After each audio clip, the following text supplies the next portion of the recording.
Dear brothers and sisters, I welcome you all to hear and see this video message. In this video, I am going to explain Hindutva lobby about ban cow slaughter in India. Content for this video I given in the description. You can go through and study.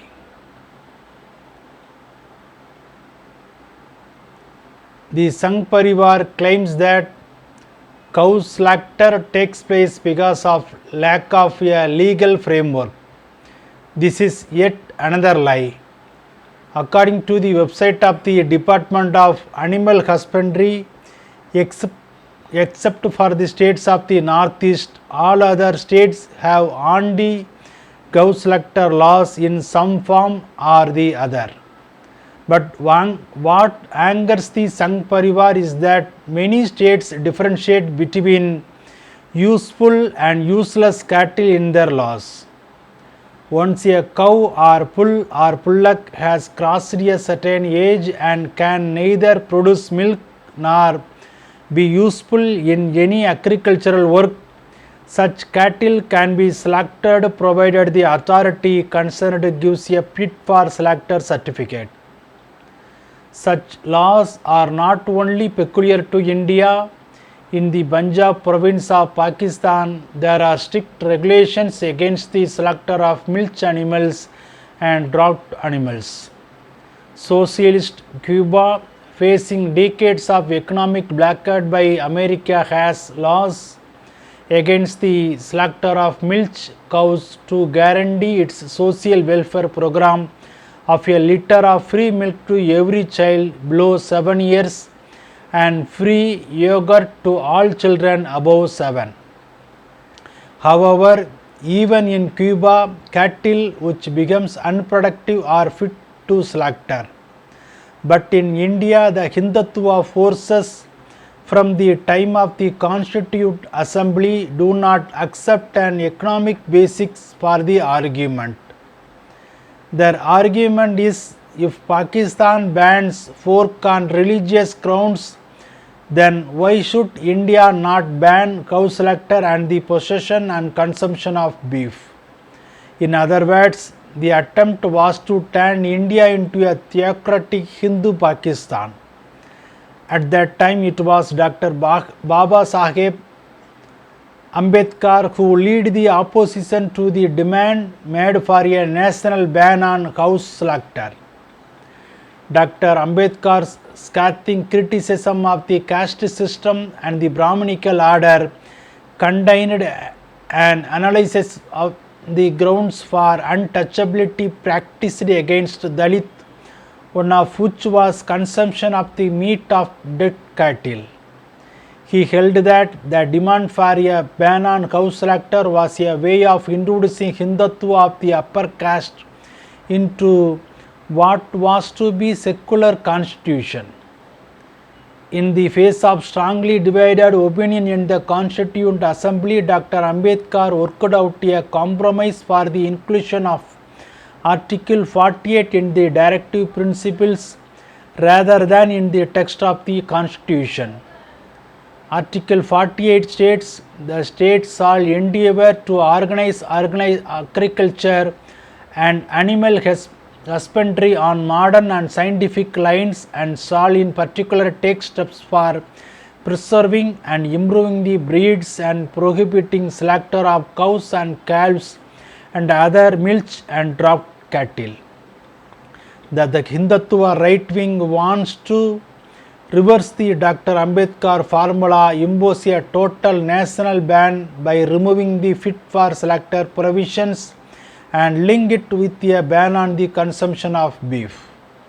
An opposition to this demand is not just a fight to defend minorities, not just a fight to protect the livelihoods of a farmer, Dalit and the poor, it also a part of the fight to prevent India from being turned into a Hindu Rashtra. Gandhi's assassination by Hindu extremists would deal a setback to Hindu extremist views, yet cow preservation would be the tactic that the extremists used to regain their influence. Through the 1950s and early 1960s, when the taint of their link with Gandhi's assassination persisted, cow preservation was seen as the least controversial way to advance their agenda. They filed cases to ban cow slaughter through the Supreme Court, and when this practice was finally halted, they resorted to more direct political means. One of their first victims was Kailash Nath Gadju, the Chief Minister of Madhya Pradesh, who lost his seat in 1962 in a battle fought largely on cow preservation. His grandson, Justice Markandeya Gadju, would indirectly hand the cow preservationists a major legal victory with his Hinsa Virodhik judgment. Over the next few years, the Janasangh, the political arm of the Hindu right, led a steady mounting campaign for cow preservation that culminated in an extraordinary demonstration in Delhi in November 1966, which resulted in the first ever attack on parliament led by naked sadhus waving trishools and spears.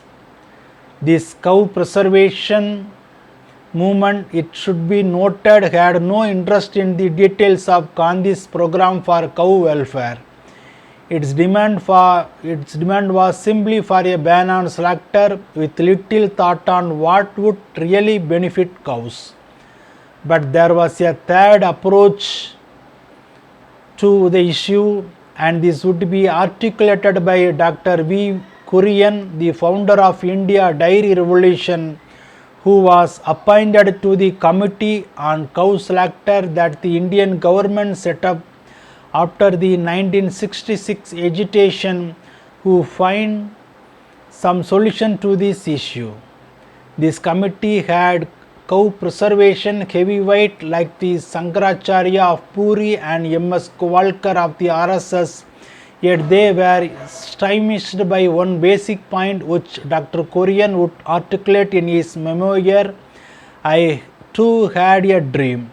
It was important for us in the dairy business to keep weeding out the unhealthy cows so that available resources could be utilized for healthy and unproductive cattle."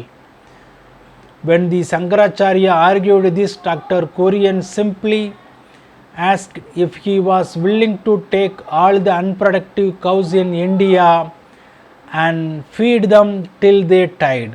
Dr. Kurian was articulating the reality that milk implies meat. Dairy farmers cannot maintain unproductive cattle, and even more, they need to sell them to buy new cows for milk.